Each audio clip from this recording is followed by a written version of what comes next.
Alhamdulillahi Rabbil Alamin. Ar-Rahmanir Rahim. Maliki Yaumiddin. Iyyaka na'budu wa iyyaka nasta'in. Ihdinas siratal mustaqim. Shiratal ladzina an'amta 'alaihim ghairil maghdubi 'alaihim waladdallin. Amin. Bismillahirrahmanirrahim. Alhamdulillahi rabbil alamin. Wa bihi nasta'inu ala umurid dunya waddin. Wassalatu wassalamu ala asyrafil mursalin Sayyidina wa maulana Muhammadin wa ala alihi wa sahbihi ajma'in. Rabbi shrah li sadri wa yassir li amri wahlul 'uqdatam min lisani yafqahu qawli, amma ba'd. Hadirin hadirat jamaah sholat subuh Masjid At-Taufiq rahimakumullah. Pada kesempatan yang baik ini, monggo kita senantiasa memanjatkan puji syukur kehadirat Allah Subhanahu wa Ta'ala. Sampai detik ini kita masih diberikan nikmat iman, Islam, sehat dan sempat sehingga kita bisa hadir di majelis yang berkah ini dalam keadaan sehat walafiat. Salawat dan salam kita haturkan pada junjungan kita Nabi Agung Muhammad Sallallahu Alaihi Wasallam. Semoga kita semua kelak di yaumil qiyamah berhak mendapatkan syafaatnya. Amin ya rabbal alamin. Bapak Ibu hadirin hadirat rahimakumullah.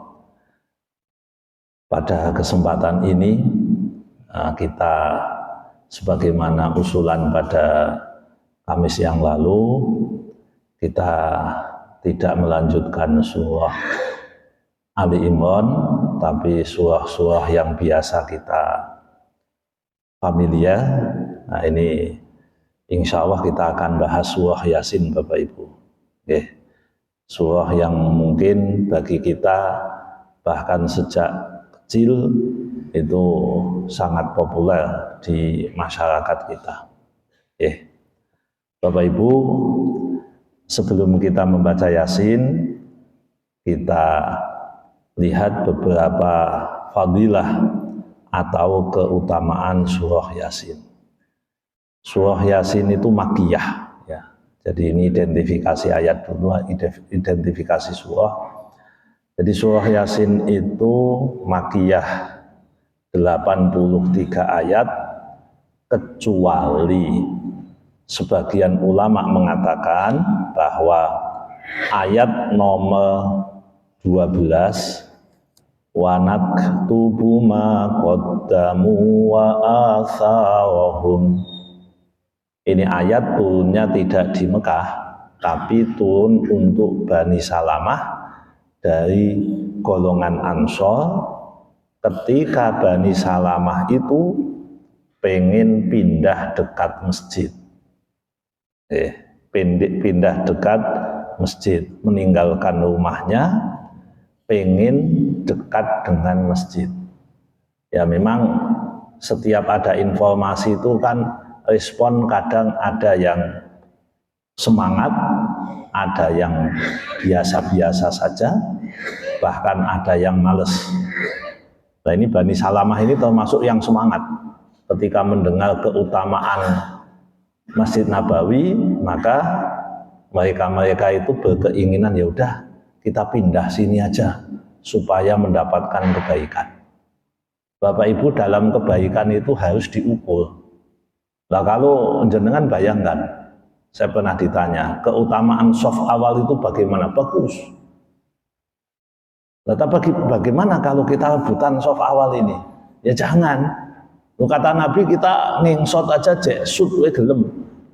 Kita ngundi saja gelem. Ya itu maksudnya keutamaan itu silahkan dicari. Tapi jangan sampai tentu nanti malah jadi tidak baik. Ya, kalau begitu kita bikin masjid yang panjang aja, tidak usah ada soft kedua, softnya satu aja. Jadi kira-kira kayak jalan raya 3 km panjangnya. Lu kan boten ngoten kan Bapak Ibu. Yang ngono tapi aja ngono. Nah, kira-kira begitu. Nah sama, ketika Masjid Nabawi itu mulia, apakah kemudian orang berbondong-bondong pindah pinggir masjid? Ya tidak begitu. Yo, satu sisi masjid itu baik, kita di depan masjid, di pinggir masjid itu bagus. Tapi di sisi lain Rasulullah mengatakan, langkahmu itu loh, satu langkah adalah satu kebaikan. Sehingga kita itu selalu bisa mengambil kemuliaan dalam setiap episode, setiap kondisi. Makanya Bapak Ibu yang dekat masjid, enak, saya bisa ke masjid tiap waktu, hujan-hujan temennya becek, saya enggak. Itu keutamaan bisa ke masjid. Tapi yang lain juga dapat keutamaannya. Jadi sebenarnya kita bisa mengambil itu dari berbagai macam sisi. Nah, kecuali ayat 12 itu, wa naktubu ma qaddamu wa atharhum, ketika Bani Salamah itu pengen, kemudian mereka itu pindah ke masjid, maka pindah ke dekat masjid, maka tidak usah, cukup sudah di situ aja. Jangan ambil keutamaan dari sisi yang lain. Makanya para ulama itu punya cara tersendiri untuk mensikapi apa yang diperintahkan oleh Rasulullah. Mensikapi keutamaan itu selalu ada dinamikanya begitu. Karena kalau jenengan ada orang yang sangat peduli dengan soft awal. Alhamdulillah Bapak Ibu. Tapi jangan pernah melampaui batas dalam urusan itu.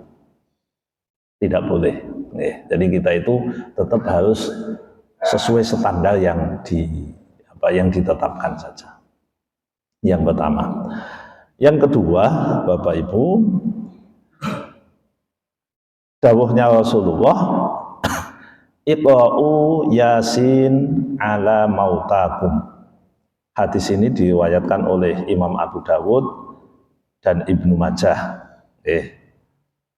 Cuma hadis ini sebagian mengatakan dhaif. Nah, bahkan kalau kita lihat tulisan-tulisan apalagi di internet, tulisan-tulisan yang di situ kadang mengatakan begini. Saya tidak menemukan satupun hadis sahih mengenai keutamaan surah Yasin. Ya jenengan yang biasa baca Yasin ya ojo nesu, ojo ngamuk. Itu kan pendapat beliau. Kan monggo kan enggak apa-apa kan. Kalau panjenengan mengatakan baju saya ini putih tapi putihnya ora patek putih, kan kula ya ora perlu nesu toh. Kan begitu. Orang itu bisa mempunyai persepsi tentang sesuatu dan kita hormati saja. Dan kita juga kadang setuju bahwa Yasin itu hadisnya dhaif. Tidak apa-apa Bapak Ibu. Tidak apa-apa. Ini memang diperdebatkan. Kita paham bahwa bacaan surah Yasin itu dengan berbagai macam hadis yang dikemukakan, termasuk yang di sini itu Iqra'u Yasin ala mautakum. Ada sebagian yang mengatakan bahwa ini adalah dhaif.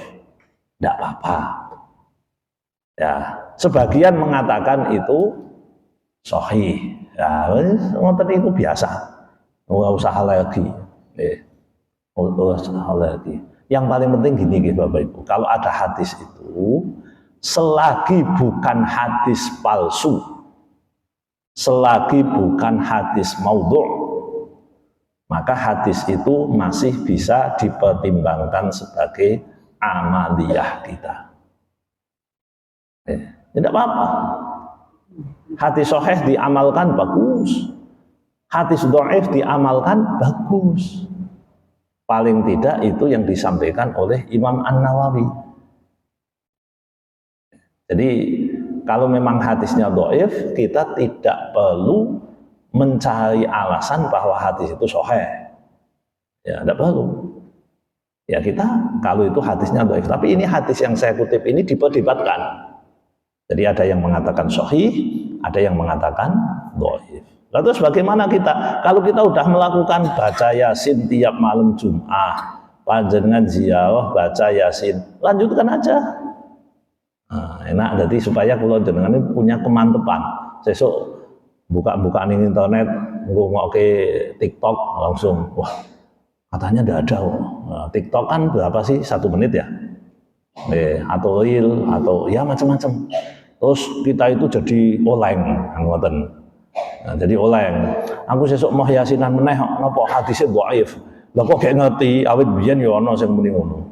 Saya ternyata baru menemukan selama ini perilaku masyarakat salah. Ternyata hadisnya dhaif.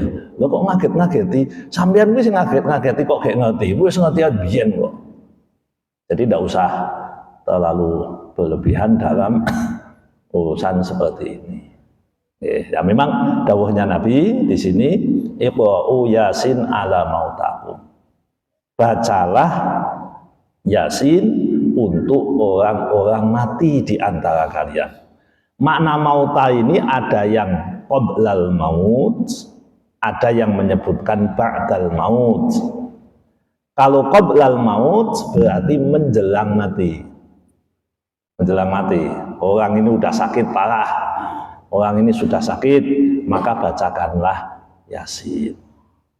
Terus ada yang sebagian mengatakan mautakum itu maknanya orang yang sudah mati. Orang yang sudah mati bacakan Yasin. Supaya apa? Ya supaya kita satu mengikuti dawuhnya Kanjeng Nabi sesuai dengan makna yang disebutkan oleh sebagian ulama bahwa mauta itu orang mati sesudah mati. Yang kedua, ya kita mengikuti dawuhnya Imam Ahmad bin Hambal bahwa apa yang kita baca termasuk Yasin apabila dihadiahkan kepada orang yang meninggal itu dikatakan sampai. Begitu Bapak Ibu. Jadi kita itu melakukan sesuatu ya ada dasarnya. Kita melakukan sesuatu ya bisa kita pertanggungjawabkan. Masalah pertanggungjawaban kita diterima dan tidak oleh orang lain, ya tidak masalah. Orang lain punya standar, kita punya standar. Dong nek ngono niku kan enak ora semang gelut to nggih. Nggih, mboten usah gegeran, mboten usah gelut. Soalnya surat Yasin itu sering jadi gegeran. Anu kula meh yasinan, yasinan tah apa bid'ah. Kula meh ganti waqiahan. Lah ya waqiahan mbek yasinan ya padha wae Bapak Ibu. Sama-sama baca Quran. Sama-sama wahyune Gusti Allah. Jadi kita tidak beda-beda no.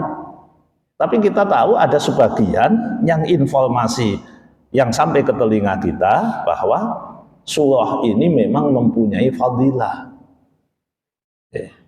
Jadi surat itu memang ada fadilahnya. Fadilah keutamaan tersendiri yang bisa kita baca. Nah, jadi kalau jenengan mensikapi ini, monggo silahkan bisa dilakukan membaca Yasin baik sebelum menjelang orang mati atau sesudah mati. Jadi tradisi yang jenengan lakukan selama ini, monggo silahkan bisa dilanjutkan. Kalau kalau madhab beda ya tidak usah. Saya tidak baca Yasin, Pak. Aku kok dosa mboten. Jadi kula jenengan nggih ndak usah dosa-dosakno wong. Sing sapa wong nggih? Ana wong kok ora diwacake Yasin, mayite bakal disiksa. Itu ngapusi kuwi. Jadi tidak usah begitu. Ya ada keutamaan yang sudah disampaikan kita ikuti. Terus ada lagi hadis yang lain nggih. Iqra'u surah Yasin illa hawanallahu alaih. Mamin mayyitin yuqra'u suratu Yasin illa hawanallahu alaih. Jadi ini hadis diriwayatkan oleh Imam Ad-Darimi. Tidaklah seorang mayit yang dibacakan surah Yasin kecuali Allah akan memudahkan untuknya. Nah, hadis ini pun ya menurut sebagian ya dhaif. Tadi kan sudah saya sampaikan di awal bahwa ada yang mengatakan bahwa semua hadis keutamaan surah Yasin itu dianggap dhaif. Sekali lagi ora apa-apa. Jadi tidak masalah. Ini kan dhaif itu kan akreditasi Bapak Ibu. Akreditasi tapi tidak lembaga, sifatnya personal. Jadi akreditasi itu B, C, A kan ngoten. Akreditasi unggul dan seterusnya. Ya tidak apa-apa. Wong asesori beda ya beda tuh Bapak Ibu, biasa kan? Oke. Tim asesori beda ya beda. Yang penting asesor menemukan bahwa ini itu hadis. Jadi orang yang meneliti itu menemukan bahwa ini hadis. Itu satu poin. Saelek-eleke hadis itu jauh lebih tinggi daripada kata-kata Anda. Jauh lebih mulia daripada kata-kata ulama. Sak cilik-cilik hadis itu. Yang penting ditemukan bahwa itu adalah hadis nabawi, bukan palsu. Nah, jadi niki dipun ngendikake seperti itu. Ma min mayyitin yuqa'u alaihi surah Yasin illa hawanallahu alaihi. Terus yang berikutnya Bapak Ibu, bahwa surah Yasin itu disebut sebagai qalbul Quran atau hatinya Al-Quran, jantungnya lah. Qalbu di sini dimaknai jantung. Jadi semacam salah satu organ pokok dari Al-Quran kalau kita menggunakan istilah itu. Jadi ada jantung, ada ginjal, ada mata, itu kan organ-organ penting. Nah, Yasin itu digambarkan sebagai organ penting di dalam Al-Quran. Tapi ini ya jangan digambarkan Quran kayak tubuh mboten nggih. Ini supaya untuk menjelaskan saja menggunakan isti'arah namanya. Jadi meminjam istilah untuk memudahkan pemahaman. Pinjam istilah, wong Yasin Quran itu bukan makhluk, Quran itu bukan manusia, tapi digambarkan seperti jantungnya Al-Quran. Itu beberapa hal Bapak Ibu berkaitan dengan fadilah keutamaan surah Yasin. Termasuk membaca Yasin malam Jum'ah. Yasin sama Kahfi bagusan mana Pak? Bagus semua. Nah, kalau saya mau baca salah satu mana? Yo malam Jumat ini Yasin, malam Jumat depan Al-Kahfi. Kalau saya pengen terus, ya pilih sing jenengan enak, sing pundi lah. Yasin terus yo kena, Al-Kahfi terus yo kena. Kalau Kak Panjenengan mengkonflikkan dua-duanya, ya wis baca saja semuanya. Malah enak. Nggak usah dikonflikkan. Itu katanya bacaan surah Yasin itu dhaif, yang sahih adalah Al-Kahfi. Itu tergantung siapa yang memandang Bapak Ibu. Dua-duanya ada yang mengatakan sahih, dua-duanya ada yang mengatakan dhaif. Wis pokoke jenengan sing kepenak sing pundi lah. Maca Quran ki apik kok. Seandainya fadilahnya hilang, karena wah kalau maudhu bukan maudhu. Kalau tidak sahih fadilahnya tidak ada. Fadilahnya tidak ada, satu huruf itu satu kebaikan. Seandainya tadi itu dianggap hilangan, itu kan nilai manfaatnya yang dianggap hilang kan, fadilah. Tapi bacaan Qur'annya tetap. Wis pokoknya apik lah Bapak Ibu. Sing apik dilanjut kemawon. Nah, daripada di satu tempat itu ada yang memprovokasi, ono yasinan malam Jumat itu bubar Bapak Ibu. Gara-gara diunekke yasinan malam Jumat itu dosa. Lah sing ora dosa malam apa? Kowe ya do ngitakon, malam Jumat ora itu kondone bid'ah mengkhususkan waktu. Lah sing oleh malam apa? Malam Setu. Nek malam Setu terus ya oleh. Nek malam Minggu ya padha wae. Kan enggak boleh mengkhususkan. Lah terus malam Senin ora oleh, malam Selasa ora oleh. Berarti malam Jumat Setu, Minggu, Senin, Selasa, Rabu, Kamis ora oleh kabeh. Berarti luwih becik rasah maca. Wong kaya ngono kok dimut lho ngoten. Jadi kan intinya berarti tidak usah dibaca. Memang tidak ada kesohihan hadis yang menjelaskan bahwa ini diwaca malam apa utawa dina apa. Ya tidak usah begitu. Sekarang kita baca Yasinnya nggih. A'udzu billahi minasyaitonir rajim. Bismillahirrahmanirrahim. Yasin wal Qur'anil Hakim. Innaka laminal mursalin. Ya udah 3 aja. Yasin wallahu a'lamu bimuradih. Allah yang lebih tahu dengan maksudnya. Ini penjelasan yang simpel. Yasin artinya apa? Tidak tahu. Nah, jadi kayak di kitab tafsir Jalalain itu penyebutannya lebih enak pakai itu. Wallahu a'lamu bimuradih. Tapi di kitab tafsir yang lebih luas, di penjelasan-penjelasan para ulama, Yasin itu dibahas. Jadi Yasin itu dibahas. Donge Yasin itu apa toh? Yasin itu bagaimana? Ada yang mengatakan yang pertama bahwa Yasin adalah nama Nabi Muhammad.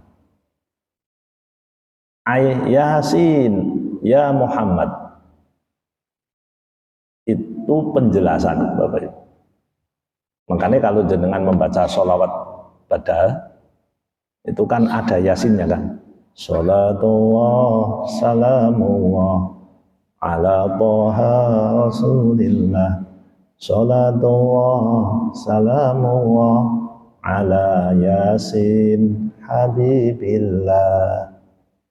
Nah, sebagian ulama mengatakan bahwa Yasin adalah nama Nabi Muhammad. Sebagaimana nama-nama yang lain yang diduga kuat itu adalah namane Nabi Muhammad. Jadi kalau di satu riwayat ini dikit yang menyampaikan Imam An-Nawawi,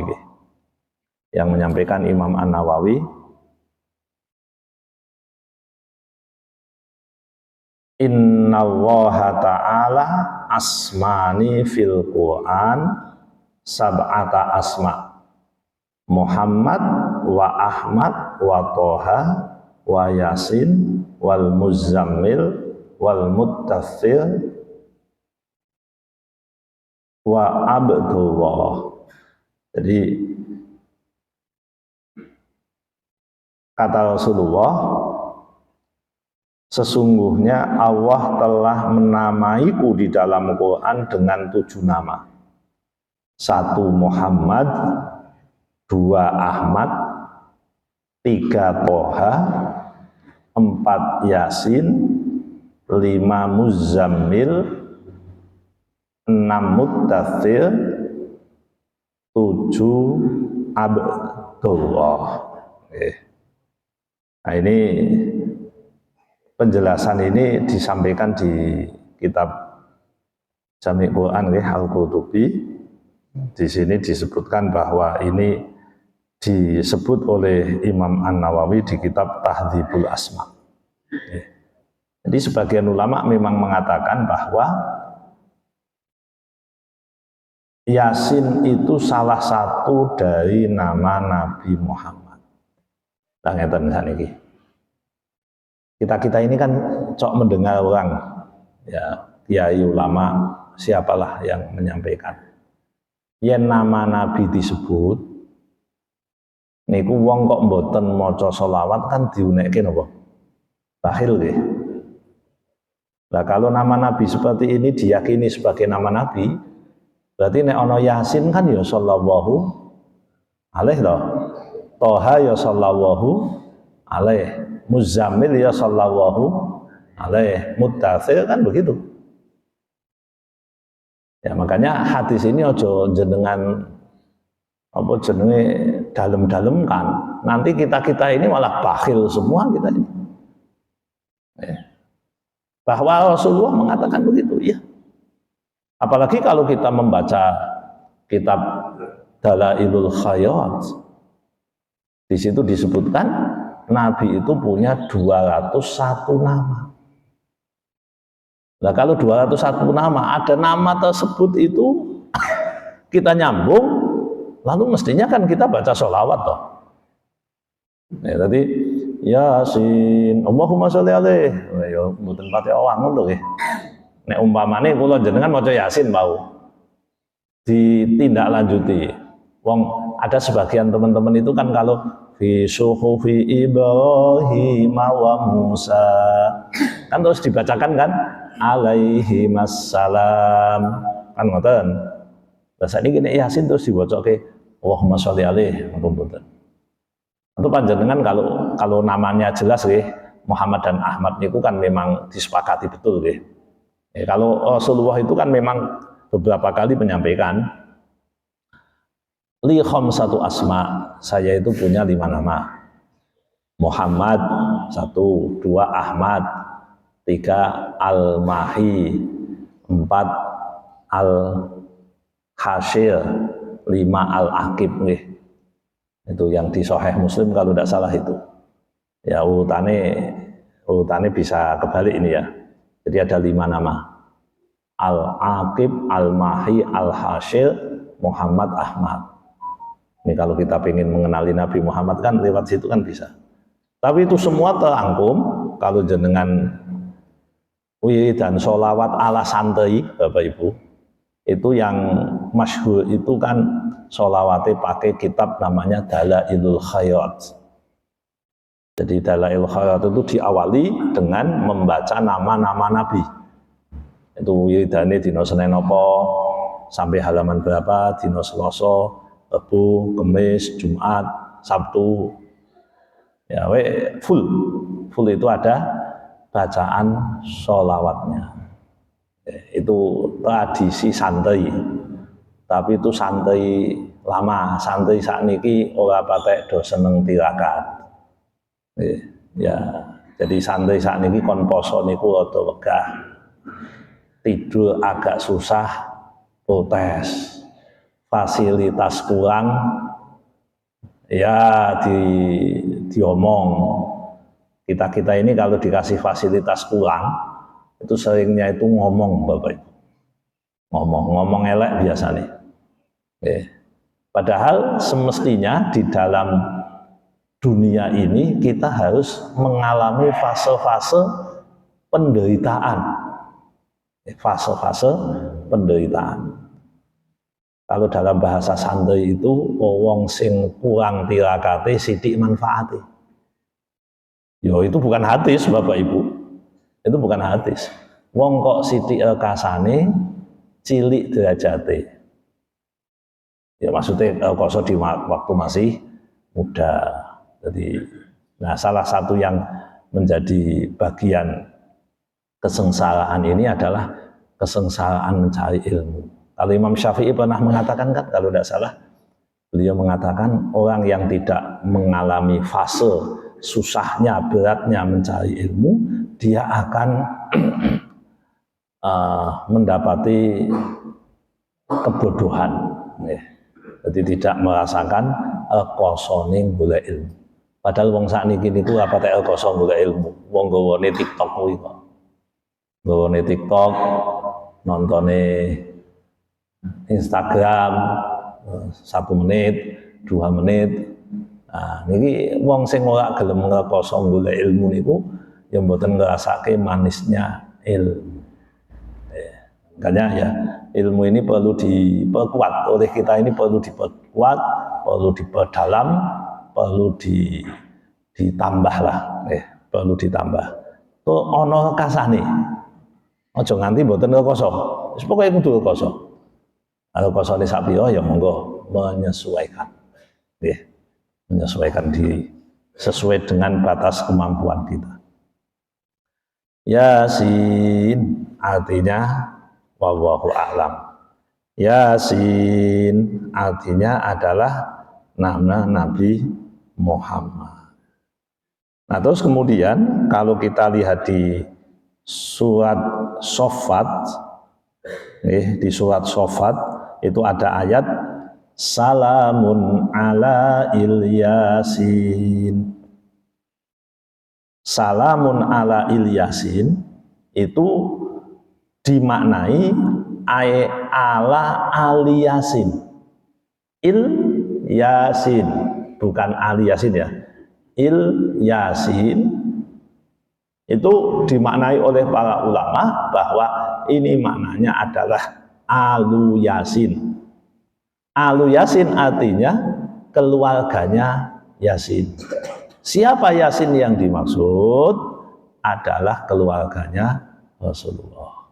Nah, salamun ala Yasin. Itu ada di surat As-Shaffat ayat pinten goleki nggih mangke nggih. Jadi salamun ala Yasin. Bukan Ilyas ini. Yasin kan Ilyas. Tapi Yasin di sini ilnya itu maknanya Ali, keluarga. Jadi Yasin derivat maknanya seperti itu.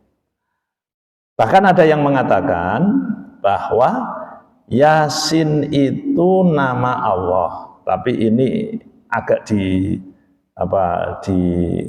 dikritik oleh ulama-ulama yang lain ketika mengatakan bahwa Yasin itu nama Allah.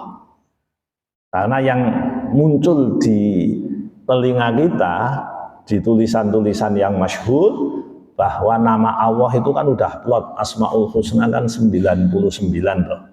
Sing jenengan waca wau niku. Ya Rahman, Ya Rahim, Ya Malik, Ya Kudus. Itu kan nama Allah. Kan di situ tidak ada Ya Yasin, kan tidak ada. Sehingga kayaknya untuk pendapat yang mengatakan bahwa Yasin adalah nama Allah itu, ya kita skip dulu aja lah. Karena penentangan ulama itu terlalu besar terhadap itu. Tapi ada sebagian ulama yang mengatakan bahwa ini maknanya nama Allah.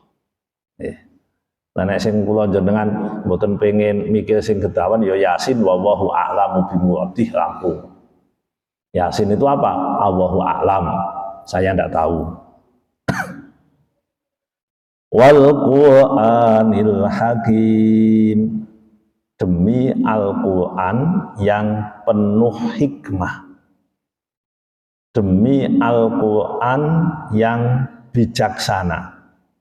Demi Al-Quran yang menghukumi. Jadi maknanya kalau diterjemahnya ini demi Al-Quran yang penuh hikmah. Al-Hakim yang penuh hikmah. Penuh hikmah. Ilmu itu kan ada yang disebut ilmu hikmah. Kalau kita membaca cerita Nabi Khadir alaihi salam, beliau itu punya ilmu namanya ilmu hikmah. Nah, ilmu hikmah ini diberikan kepada siapa yang dia kehendaki, yang Allah kehendaki. Kebetulan cerita tadi, Nabi Musa tidak diberi ilmu hikmah yang tadi, tapi Nabi Khadir diberikan ilmu hikmah. Al-Quran itu penuh dengan hikmah, Bapak Ibu. Hikmahnya banyak. Makanya hikmah Al-Quran itu bisa digali oleh para ulama dengan penggalian yang tidak ada ujungnya. Jadi penggaliannya kayak digali 5 meter, ono iki nih, 10 meter, ternyata masih ada, 15 meter masih ada, 300 meter masih ada, tidak berujung. Itu hikmah yang ada di dalam Al-Quran. Tidak akan ada ujungnya, Bapak Ibu. Para ulama sudah membuktikan, saya itu semakin baca Quran, kok merasa yang saya ketahui semakin dikit. Jadi para pengkaji Al-Quran itu bisa merasakan, asalkan sudah ada klik ya Bapak Ibu, Kita itu kan perlu apa ya namanya beradaptasi, menyambungkan frekuensi dengan Quran. Makanya ada yang disebut dengan sahibul Quran. Iqra'ul Quran fa innahu ya'ti yaumal qiyamati syafi'an li ashabi. Sahabat itu kan paling tidak ada klik Bapak Ibu. Ada ya apa ya namanya? Ada kesamaan frekuensi. Nah, Bapak Ibu, nek frekuensi ini pun bodoh, nanti hikmahnya metu. Hikmahnya keluar. Tapi diklikkan dulu ya, kalau jenengan. Makanya ngekliknya itu kita upayakan ya tiap hari ada interaksi lah dengan Quran. Ya. Jadi kalau kita menggunakan demi Al-Quran yang penuh hikmah, itu penuh banget Bapak Ibu, banyak banget. Yang penting kita ngeklikkan aja. Hubungkan diri kita itu dengan Al-Quran. Beberapa waktu yang lalu itu saya menonton satu acara di YouTube podcast ya, yang membahas tentang diet dan kanggo wong sing lemu kan pengen do diet biar sehat. Nah, di situ yang disampaikan itu agak unik. Ada menurut penelitian di Amerika ada 25.000 jenis diet. Wah, kok akeh kawan. Jadi macam-macam. Dan itu sudah dipraktikkan oleh jutaan orang yang menurut data itu 91% gagal. Jadi nek ngono kuwi jenenge padha gagal. Nah, kemudian ditawarkan gini, kita itu kadang tidak mengenal makanan. Jadi antara kita dengan makanan itu tidak ada klik. Wis sudahlah. Wis konsepnya kembali kaya wong biyen wae, rasa diet-dietan. Lha apa iku? Mangan yen ngeleh, mandeg yen posisinya kata beliau netral. Jadi belum kenyang. Udah itu, mau makan malam, mau makan apa, yang penting itu. Karena apa? Ya supaya kita dengan makanan itu nyambung, klik ngono lho maksudnya. Ya klik begitu. Kalau bayangke kuwi makanan ngono kuwi kondone dadekno sehat. Itu ya teori padha wae Bapak. Ngono kuwi ya teori. Wallahu a'lam, tergantung kita bagaimana, Allah bagaimana. Nah, ada yang perlu kita klikkan juga Bapak Ibu. Kalau kita dengan makanan kan kita diajari Allahumma barik lana fi ma razaqtana. Iku ben kula karo jenengan ki ngegani panganan. Menghargai makan. Sehingga makanan yang sampai ke tubuh kita itu apa ya? Kompatibel ngono lho Bapak Ibu. Kaya-kaya niku nek kompatibel kan enak to nggih. Wong ngombe niku nek ora kompatibel kanake ya keselek. Keselek niku ya ora penak. Kan ngoten. Nah bayangkan kalau ada teori makanan seperti itu, jenengan saat ini bayangkan Quran itu penuh dengan hikmah. Wal Qur'anil Hakim, demi Quran yang penuh dengan hikmah. Lalu kita tidak bisa mendownload satu saja hikmah. Iku ora ada masalah toh Bapak Ibu. Lah wong akeh kok download-e ra iso. Ibarat ngetokke banyu, kalau itu sumur kita pakai apa jenenge pompa yo iso, medun mlebu sumur terus ngombe ning kono yo iso, nggawa timba yo iso. Lah kok jenengan kok ora iso njikuk babal blas ya. Lah ini kan perlu bagi kita untuk berpikir, ada apa ya saya? Hubungan saya dengan Al-Quran itu apa tidak kompatibel toh?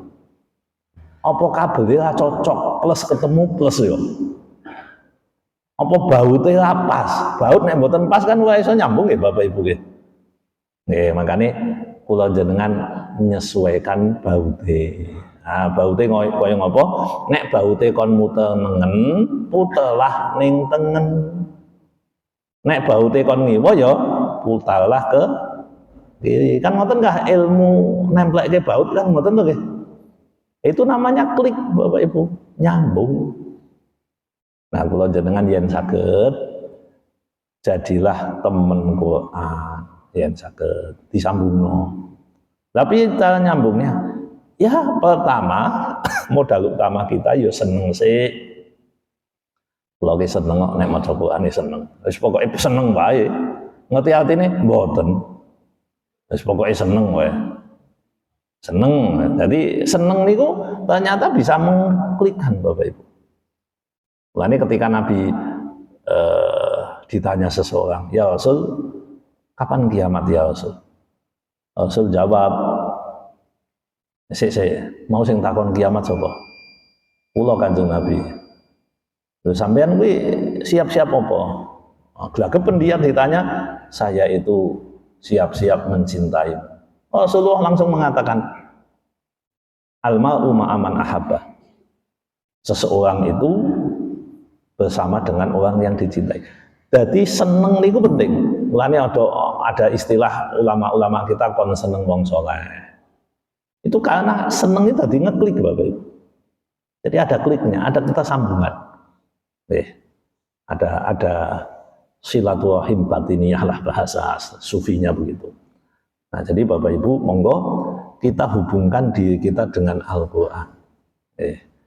Semoga dengan cara itu yang kata Allah, ini kata Allah wal Qur'an, demi Quran al-Hakim yang penuh dengan hikmah ini kita bisa download satu dua item untuk diri kita. Mosok kebak kok ora iso njupuk. Jangan-jangan wadahi dewi salah apa piye wallahu a'lam. Nah, jadi Bapak Ibu, Quran yang penuh dengan hikmah itu monggo kita tempelilah, kita tempeli, kita bikin komitmen diri kita kepada Allah. Ya Allah, kula niku pengen dadi sahabate Quran, tolong diberikan saya jalannya. Kula ya ora ngerti dalane Gusti, jenengan yang memberikan jalan menuju jalan yang benar. Pun kula pasrah kalih panjenengan, pertemukan saya dengan orang baik, pertemukan saya dengan orang soleh, pertemukan saya dengan orang yang mencintai Quran, ben aku katut ngono wae. Jaluk marang Gusti Allah, wong kita sama-sama ndak tahu kok Bapak Ibu. Ngoten Bapak Ibu ingkang saged kawula aturaken, mugi-mugi manfaat. Kirang langkung nyuwun pangapunten. Monggo kalau ada pertanyaan dipersilahkan. Matur nuwun.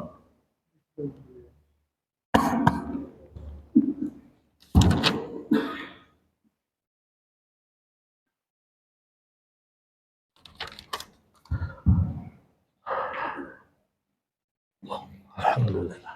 Assalamualaikum warahmatullahi wabarakatuh. Waalaikumsalam warahmatullahi wabarakatuh. Terima kasih Ustaz atas penjelasannya. Bagaimana yang tadi dijelaskan tentang surat Yasin, bahwa ada surat-surat yang diyakini, namun di waktu-waktu tertentu yang disampaikan, seperti halnya surat Al-Mulk pada Isa, Al-Waqi'ah pada Maghrib, Al-Kahfi malam Jumat. Nah, ini tiap hari menjelang fajar mengirim ke orang tua dengan menyebut nama dan keluarganya. Nah, keluarga yang sudah meninggal dengan Al-Fatihah, Ikhlas, Falaq, Nas, dan surat Yasin serta sholawat kepada Rasulullah. Ini doa. Ini bagaimana Pak Ustaz waktunya di pagi hari sebelum subuh. Lalu yang kedua mengenai seseorang yang istrinya 21 orang. Ini menurut Pak Ustaz bagaimana? Sedangkan kehidupannya dilihat secara sosial masyarakat harmonis. Pemerintah membiarkan, apakah juga para ustadz membiarkan yang seperti itu atau memberikan suatu masukan bagaimana dalam sudut hukum. Terima kasih Pak Ustaz. Matur nuwun. Bapak Ibu, yang pertama, jadi ini kita gunakan konsep para ulama ahli usul dulu. Jadi perintah-perintah yang sifatnya umum, ya tentu kita tidak perlu membatasi keumuman tadi. Contohnya, perintah membaca Al-Quran itu kan sifatnya umum. Tidak ada harus jam sekian, tidak ada harus waktu sekian, tidak ada harus berapa ayat, kan tidak ada Bapak Ibu. Secara spesifik yang begitu itu kan tidak ada. Kamu bacalah Al-Quran sehari 5 juz, kan betul ente. Nah, mengenai orang membiasakan diri membaca 5 juz, 10 juz, 2 juz, 1 halaman, 1 ayat, itu kan mengukur kemampuan diri. Ya, tadi yang kita sebut dengan nyekelke niku lho. Jadi ben kompatibel, ben kula jenengane nyaman dengan Al-Quran kan kudu sekelpe pas. Baute niku enak lho. Nek mboten enak niku mboten usah Bapak Ibu. Kula jenengan niku banyak yang nek ngamal niku kebablasan. Nek kebablasan kuwi akhir bosen. Makanya ngamal itu kan kata Nabi ya sithik wae sing penting istiqomah. Amal yang terbaik itu yang istiqomah meskipun sithik. Jadi kanjeng Nabi ini ngendikane istiqomah sih. Walaupun sithik. Sa ayat ajet luwih apik tinimbang 1000 ayat mboten ajet. Walaupun secara akumulatif nanti jumlah yang dibaca sama. Jenengan maca sa ayat tiap hari, koncone jenengan maca 1000 ayat 1000 dina pisan. Akumulasinya sama enggak? Sama Bapak Ibu. Tapi lebih utama yang mana? Lebih utama yang sehari dapat. Sehari satu, sehari satu, sehari satu. Itu lebih baik. Nah, pertanyaan tadi mengenai bagaimana kalau sebelum subuh kita mengkhususkan waktu untuk ini. Para ulama kita mengatakan mengkhususkan waktu selagi tidak mengubah hukumnya hanya karena kita pembiasaan, pada waktu ini saya baca ini, pada waktu ini saya baca ini, itu tidak masalah. Jadi tidak apa-apa pagi-pagi ngeten iki jenengan kok wis biasa maca sabbihisma rabbikal a'la boleh. Pagi-pagi begini panjenengan maca wasyamsi wadhuhaha boleh. Lawang jenengan sholat kuliah kulhu seumur hidup ya boleh kok Bapak Ibu. Rakaat pertama kuliah, rakaat kedua kulhu, lawan liyane belas, wis kuwi tok awit awal balik nanti mati itu ndak apa-apa Bapak Ibu. Nah itu mengkhususkan ya tidak apa-apa Bapak Ibu. Satu hal yang memang tidak perlu dipermasalahkan. Nah, jadi kalau yang tadi digambarkan kita membaca ini ya, mungkin surat tertentu, doa tertentu, sholawat dan sebagainya, lalu kita niatkan sebagai wujud keberbaktian kita kepada orang tua, maka ini adalah salah satu tanda bahwa kita adalah anak soleh. Ya, yang diharapkan orang tua sebenarnya begitu. Idza matal insanu, kalau manusia itu sudah meninggal, in qata'a amaluhu, maka jadilah terputus amalnya. Illa min salasin, kecuali 3 hal. Shadaqatin jariyah, sedekah jariyah, au ilmin yuntafa'u bih, atau ilmu yang manfaat, au waladin sholihin yad'ulah. Nah, di titik ketiga inilah yang digambarkan dalam cerita tanya tadi. Atau anak soleh yang mendoakan. Kalau tidak salah itu ada di kitab Adabul Mufrad ya, karangan Imam Bukhari. Rasulullah itu di situ digambarkan cerita bahwa beliau itu cerita orang mati. Jadi orang mati itu ternyata tiba-tiba dinaikkan derajatnya 1 level, 1 tingkat di atasnya. Loh, ini saya kok dapat fasilitas tambahan, kok nek hotel itu iso di-upgrade kan gitu toh. Jadi ini kok upgrade hotel? Ada apa ini? Sopo sing bayari kan kira-kira ngoten kan. Bahasane ngoten. Lalu dikatakan kepada orang tersebut. Ini di kitab Adabul Mufrad Bapak Ibu. Dikatakan pada orang mati tadi, anakmu ndongakno sampeyan. Masya Allah, seneng wah. Nek ngerti ngene iki anakku ngene iki 14 apa ora? Ya 14 nek dadi kabeh, nek 14 kacau kabeh padha wae. Mulane penting bagi kita itu untuk mendoktrin anak-anak kita itu untuk mendoakan Bapak Ibu. Jenengan doktrin tenan niku anak-anak jenengan. Pemenang zaman sakniki. Nggih, akeh wong ora gelem ndongakno wong tuane. Nah, doktrin. Jadi jenengan upgrade level tiap hari operasi itu. Upgrade sampai ke level tertinggi. Ya tidak data ya. Sampai level tinggi ya. Nah, ini bagus Bapak Ibu. Kalau tadi disampaikan, lakukan terus. Bahagiakan kedua orang tua panjenengan dengan cara yang bisa kita lakukan. Dengan cara yang bisa kita lakukan. Bacakan Fatihah kalau mampu, lakukan. Bacakan Quran kalau mampu, lakukan. Yang penting jenengan nyaman dengan itu.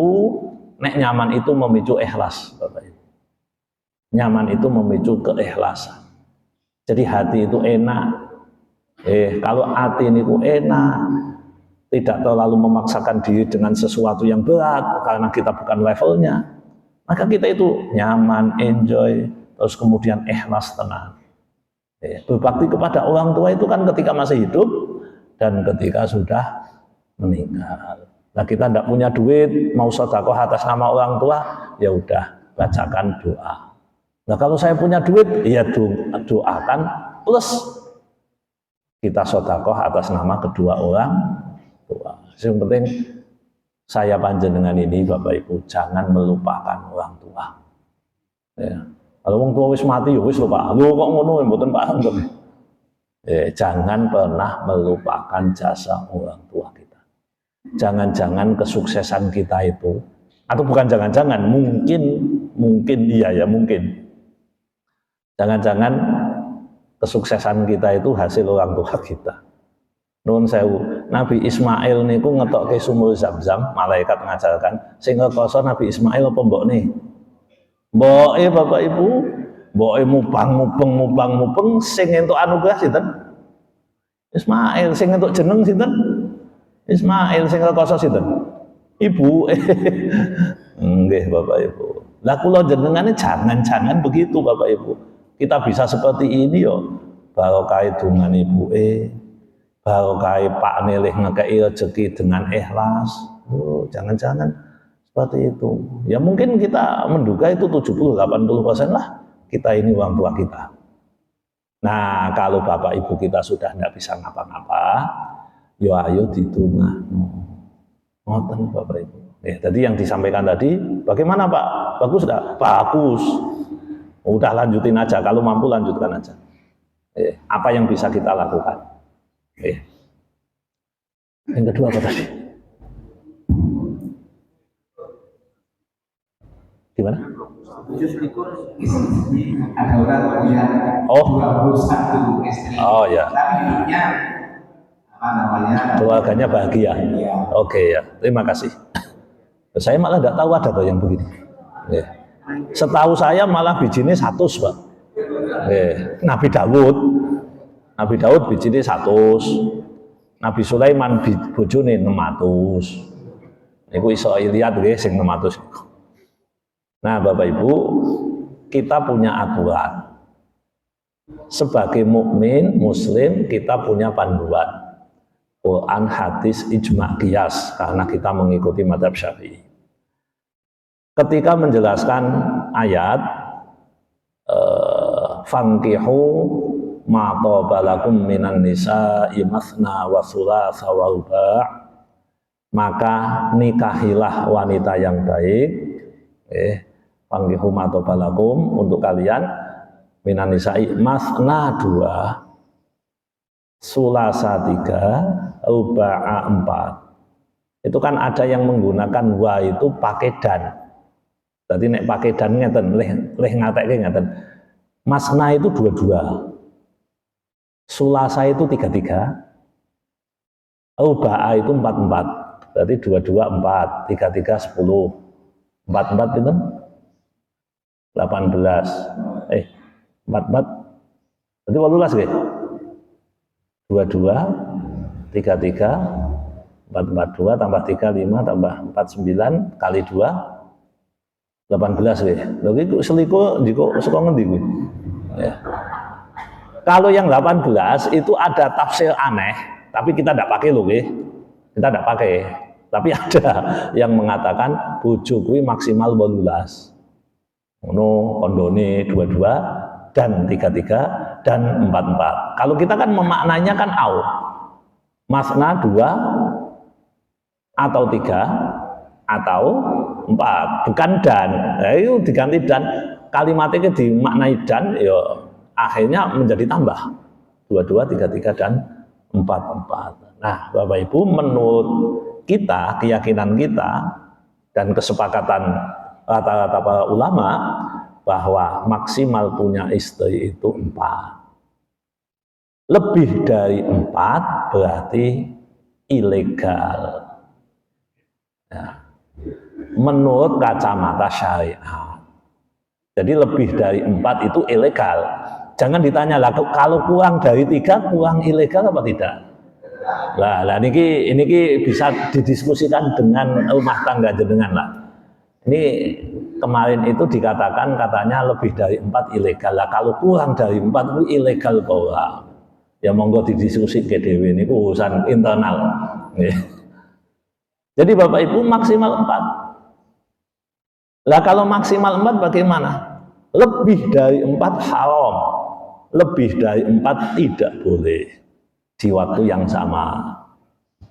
Lebih dari 4 tidak boleh. Loh kalau ada yang lebih dari 4, kewajiban kita apa? Mengingatkan. Mengingatkan. Yang kita punya akses, ingatkan. Yang tidak boleh bagi kita apa? Ngrasani. Itu Allah ngrasani. Nek ngrasani dosa, kalau menasehati boleh. Menasehati boleh. Nah, ketika kita menasehati seseorang yang kita yakini bahwa orang itu salah, pertama yang kita lakukan adalah investigasi kesalahannya. Habis itu cari cara untuk menasehatinya. Benar tidak dia menikahi 21 orang dalam satu waktu? Ojo-ojo konten.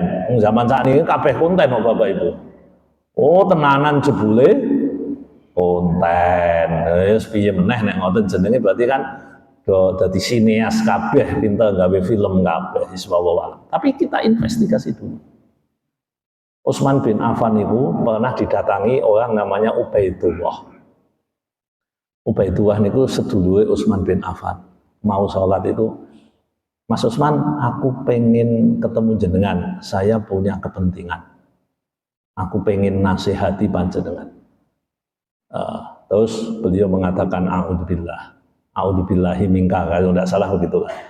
Saya berlindung kepada Allah dari engkau. Singkat cerita, Ubaidullah itu artinya akhirnya diketemukan, dipanggil oleh Utsman bin Affan untuk ketemu. Lalu beliau mengatakan, saya tahu jenengan itu adalah sahabat Nabi, jenengan adalah orang yang membersamai Nabi, jasa-jasa panjenengan itu bagus, tapi jenengan telah melakukan kesalahan, yaitu si fulan tidak jenengan tindak, perilaku dosanya tidak jenengan tindak lanjuti. Terus pokoknya diomongi macam-macam. Saya menginginkan menasihati panjenengan. Lah kita Utsman bin Affan itu atau mboten geduga atine.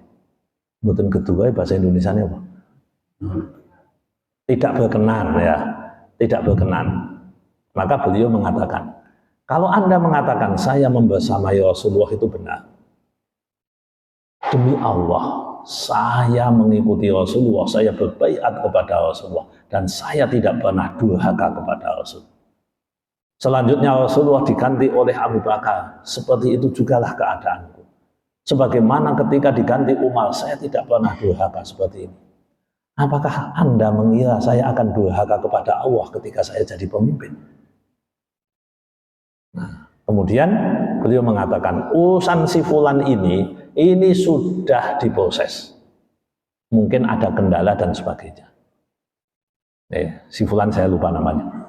Jadi si fulan ini ada masanya. Lalu kemudian beberapa waktu lagi Utsman bin Affan akhirnya menghad orang ini dengan 40 kali cambuk. Eksekutornya adalah sahabat Ali bin Abi Thalib. Itu ada di Sahih Bukhari ceritanya di kitab Manaqibul Ansor. Cerita-cerita tentang orang Ansor. Nah, jadi Bapak Ibu, kalau ada kesalahan kita investigasi dulu. Jangan teko ujuk-ujuk, saya akan menasihati Anda wahai saudara saya. Ampun, iya ya nek iya jebule mboten. Niku contohnya sekelas Utsman bin Affan pun mboten geduga. Karena apa? Lawong ini proses sudah jalan, saya sudah menjalankan ini. Lah kok iso-isone disalah-salah. Itu pernah. Satu lagi siapa ya? Sa'ad ya kalau tidak salah ya. Sa'ad bin Abi Waqqas yang dituduh korupsi itu ya. Itu ini Bu. Terus wonge ditungake muga-muga sampean panjang umur, sampean apa jenenge hidupmu menderita. Itu kan ada orang. Ini akibat tanda petik menasehati, tapi sebenarnya sih menuduh ya. Menasehati atau menuduh, tapi tidak melakukan investigasi pendahuluan. Nah, jadi Bapak Ibu dalam konteks pertanyaan tadi, kalau memang iya, ya sekali lagi, kalau memang iya, kalimat memang iya itu berarti sudah ada kesimpulan. Faktanya sudah dikumpulkan. Kalau fakta sudah terkumpul, investigasi sudah dilakukan, maka kita simpulkan itu salah. Kalau iya, maka berikutnya kita menasihati dengan cara yang benar. Kalau itu tidak dilakukan, jangan-jangan kita itu malah menambah dosa. Paling yang ngerasani tok kuwi. Nah, itu malah jadi ini dosa. Tapi kalau ada, nasihati. Kita ketemu teman yang begitu, wah bojomu kok selingkuh atau Mas? Ya memang selingkuh, tapi gantian kok Mas, papat, mandek, pegat, papat meneh ngono. Selingkuh itu hoax. Akumulasinya sih iya, tapi wah, nah kan itu harus ditanya dulu. Harus ditanya. Malah kan nek perlu kan jenengan kan minta nasihat. Kenapa Anda bisa begitu dahsyat punya istri bisa sebanyak itu? Saya itu mau nambah satu saja kok kayaknya perang dunia kedua ya. Piye carane? Nah, nek ajeng takon ngono ya monggo. Tapi ya engko perang dunia keempat harus terjadi itu. Ya, jadi Bapak Ibu, yang jelas menikah lebih dari 4 itu haram, tidak sah menurut kacamata syariat kita. Ya, jadi itu harus diingatkan. Gebuki oleh mboten oleh. Aja digebuki Bapak Ibu. Aja digebuki, aja dirasani. Ya wis mampu nasihati, ndak mampu ya edok-edok. Ya ora ngerti nyatane kok nggih. Nggih, ngoten Bapak Ibu, matur nuwun. Cukup ya? Bapak Ibu monggo kita akhiri dengan doa. Bismillahirrahmanirrahim. Allahumma sholli wa sallim ala sayyidina Muhammad wa ala ahli sayyidina Muhammad. Alhamdulillahi rabbil alamin. Allahumma ighfir lana dzunubana wa liwalidina warhamhum kama rabbawna shaghira. Allahumma a'inna ala dzikrika wa syukrika wa husni ibadatik. Rabbana atina fid dunya hasanah wa fil akhirati hasanah wa qina adzabannar. Wa sallallahu ala sayyidina Muhammad walhamdulillahi rabbil alamin. Terima kasih, kurang lebihnya mohon maaf. Assalamualaikum warahmatullahi wabarakatuh.